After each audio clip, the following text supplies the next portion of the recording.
सन्मान्य सुहासजी बाबर। धन्यवाद अध्यक्ष महोदय।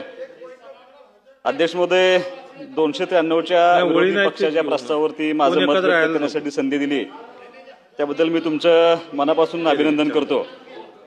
मी माझ्या मनोगताच्या सुरुवातीला संपूर्ण मतदारसंघाच्या वतीनं आपल्या या महायुती सरकारचं अभिनंदन करेन। त्यांच्यानंतर तुमचं, कारण गेल्या काही वर्षामध्ये खूप मोठ्या प्रमाणावरती माझ्या मतदारसंघामध्ये इन्फ्रास्ट्रक्चर डेव्हलपमेंटचं काम खूप मोठ्या पद्धतीनं त्या ठिकाणी पूर्ण झालेलं आहे। अध्यक्ष महोदय, आशिया खंडातली सर्वात मोठी लिफ्ट इरिगेशन स्कीम टेंबू योजना व त्याचा 6वा टप्पा पूर्ण करून माझ्या मतदारसंघातल्या हजारो एकर क्षेत्र ओलिताखाली आणण्यामध्ये आपल्या सरकारच्या माध्यमातून त्या ठिकाणी मदत झाली आहे। अनेक रस्त्यांची कामं माझ्या मतदारसंघामध्ये पूर्ण झाली। त्याच्यामध्ये खास करून विटा रहमतपूर सातारा हा एक रस्ता मोठा झाला, जेणेकरून शिवेंद्र बाबा थोडंसं आमच्या जवळ आले असे म्हणलं तरी काय वावगं होणार नाही। विटा तासगाव कवठेमंकाळपासून कोल्हापूरला जाणारा एक रस्ता माझा त्या ठिकाणी तयार झाला आहे। तसेच दिगंची आटपाडी तासगाव आष्टा या कोल्हापूरला जाणारा एक रस्ता तयार आहे। मायनी झरे दिगंची पंढरपूरला जाणारा एक खूप मोठा रस्ता या आपल्या सरकारच्या माध्यमातून पूर्ण झाला आहे। अध्यक्ष महोदय, गेल्या 1.5 वर्षामध्ये हॅमच्या माध्यमातून माझ्या मतदारसंघामध्ये जवळपास 142 किलोमीटर रस्त्याचं काम या तुमच्या माध्यमातून चालू आहे। मी महायुती सरकारचं पुन्हा एकदा अभिनंदन करेन, कारण एडीबीच्या माध्यमातून माझ्या मतदारसंघातून विटा ते कलेडोन हा जवळपास 200 कोटींचा नवा रस्ता आपल्या माध्यमातून मंजूर झाल्याबद्दल मी अभिनंदन करेन। मला सांगायला आनंद होतोय, शब्दप्रभू प्राचार्य शिवाजीराव भोसले यांची जन्मशताब्दी पुढच्या वर्षीपासून सुरू होते। त्यांचं गाव कलेडोन आहे आणि त्या कलेडोनपासून ते ज्या रस्त्यावरून विटाला शाळेला चालत यायचे तो रस्ता आपल्या सरकारच्या माध्यमातून या निमित्तानं पुढच्या त्यांच्या जन्मशताब्दी वर्षामध्ये पूर्ण होईल, याचं मला विशेष अभिनंदन आहे।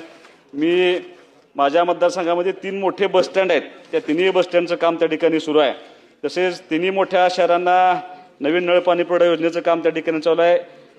या सगळ्या इन्फ्रास्ट्रक्चरमध्ये एमएससीबीचे खूप मोठं काम माझ्या मतदारसंघामध्ये झालं। जवळपास 9 नवीन सबस्टेशन्स एमएससीबीची त्या ठिकाणी उभं राहिलेले आहेत। आणि मी खास करून आपले मुख्यमंत्री आदरणीय देवाभाऊंचं मनापासून अभिनंदन करेन, शिंदे साहेबांचं मनापासून अभिनंदन करेन, सुनीताताईंचं अभिनंदन करेन की माझ्या मतदारसंघामध्ये खूप मोठ्या प्रमाणावरती सोलरच्या माध्यमातून शासनाच्या माध्यमातून सगळे सबस्टेशन्स हे सोलरला कन्वर्ट होऊन जवळपास 70% शेतकऱ्यांना ही शेतीसाठी दिवसा त्या ठिकाणी वीज मिळते, त्याबद्दल मी तुमच्या मनापासून अभिनंदन करेन। अध्यक्ष महोदय, फक्त काही लोकांच्या अपेक्षा आहेत ते तुमच्या माध्यमातून समोर ठेवणं माझी जबाबदारी आहे। अध्यक्ष महोदय, बऱ्याचदा आपण नवीन कनेक्शन न दिल्यामुळे काही ठिकाणी बरेचदा विजेची चोरी केली जाते, आकडे टाकून घेणाऱ्यांची वीज घेणाऱ्यांची संख्या खूप मोठ्या प्रमाणात वाढलेली आहे। त्यामुळं ट्रान्सफॉर्मर फेल्युअरचं प्रमाण खूप मोठ्या पद्धतीने झालं आणि मला शासनाला विनंती करायची आहे की माझ्या मतदारसंघामध्ये जे 63चे कॅपॅसिटीचे ट्रान्सफॉर्मर आहेत ते सगळे 100च्या कॅपॅसिटीचे ट्रान्सफॉर्मर करून देणं खूप आवश्यक आहे। त्यासाठी शासनानं निधी देणं आवश्यक आहे, कारण शासनाकडं 20% लोड वाढलेल्याचा पण एक त्यांच्याकडे रिपोर्ट त्या ठिकाणी सबमिट झालेला आहे।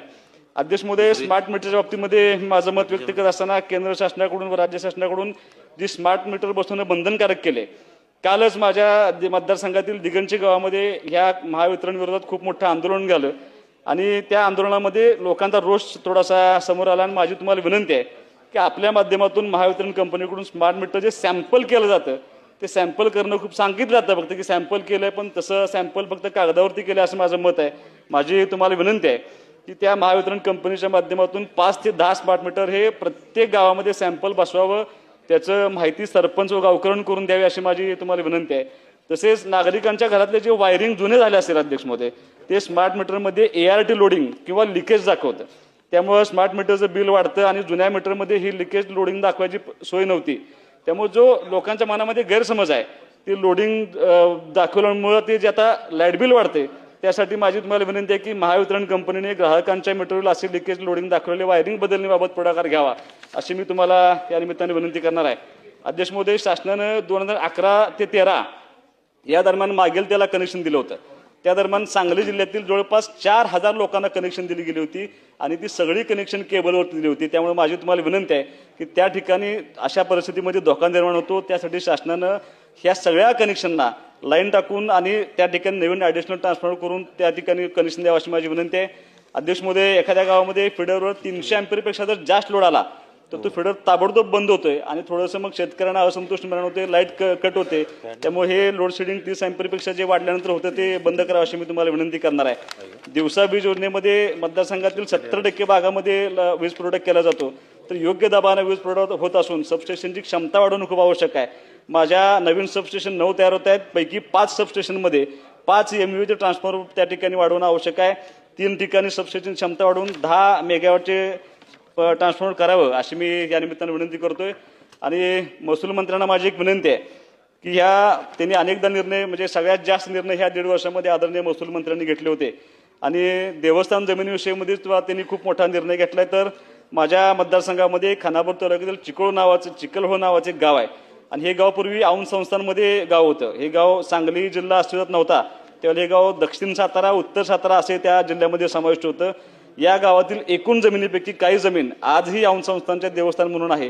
त्यापैकी 203 खातेदार देवस्थान जमिनीचे कुळ कायद्याप्रमाणे कसेल त्याला जमीन म्हणून त्यांना मिळालेली होती. पण काही उतारामध्ये आजही देवस्थान जमिनीचा उल्लेख असल्यामुळे त्या कुळांच्या नावावर शून्य जमीन करण्यात आलेली आहे. तरी तुमच्या माध्यमातून माझी विनंती आहे की सदर जमिनी शेतकऱ्यांच्या संबंधित शेतकऱ्यांना नावावर होण्याकरता आपल्यामार्फत तुमच्याकडे आदेश व्हावेत. तुम्ही मला अध्यक्ष महोदय 293 वरती बोलण्याची संधी दिली. अजूनही खूप अशी कामं आहेत की जी शासनाच्या वतीनं संपूर्ण मतदारसंघामध्ये गेली आहेत. राज्यभर काम करत असताना माझ्या मतदारसंघामध्ये शासन विशेष काम करते त्याबद्दल मी शासनाचं मनापासून अभिनंदन करून मी थांबतो. धन्यवाद.